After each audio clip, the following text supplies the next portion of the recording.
Alright, Chase Lee Hockey here, Blue Futon. Just watched a Fathom event movie called Disciples in the Moonlight. And I'm not seeing any moon tonight, so I guess I'm not a disciple. Anyway, what's about pretty much premise? It says in the near future, Bibles have been replaced by the government for a new government-approved Bible, and now they are smuggling Bibles across Ohio, Kentucky, Indiana, and that part of the region. So, did I like this film? I thought it was okay. The production value was a lot higher than I thought it was going to be personally for one of these Christian family or Christian Fathom event movies.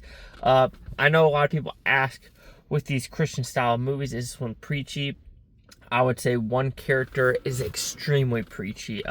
It's the main guy character, of course, the main guy, dude, they're the same thing.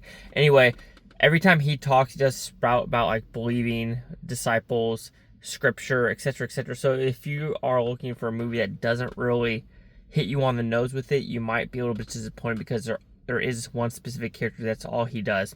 It is a film of 7 different people. You get to know a little bit of their backstory, like one's a firefighter, one's the daughter, one something happened to their past to the wife, one's a truck driver, which I think that's a little bit of a disappointment. You don't get a lot of the backstory of what is actually occurring, because it really does focus on this 14-day period of what is their plan from getting the Bibles from point A to point B, or what the original thought was, which when you realize what the twist is, you go, okay, or how they did it, you go, that's interesting.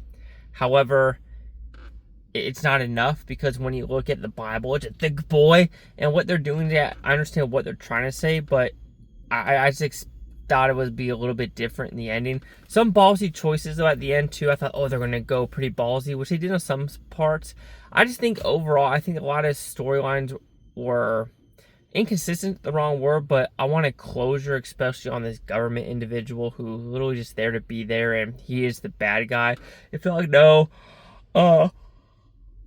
structure's the wrong word, but I expected just something happened to him and nothing did.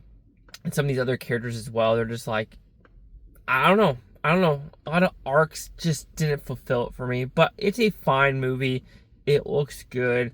It kept me entertained for 2 hours and 15 minutes. I was never quote unquote bored, but it felt like it was a lot of empty air. Chase Liaki here with the Blue Futon. Like, comment, subscribe. I don't know things Bhutontopia. You Bhuftonians, thank you for watching. Have a great day. I don't care about this day tomorrow, week, from a month, or a year from now, or a single freaking one of you. And yes, you might disagree with me, and that's okay. But just let me know what you think about this film.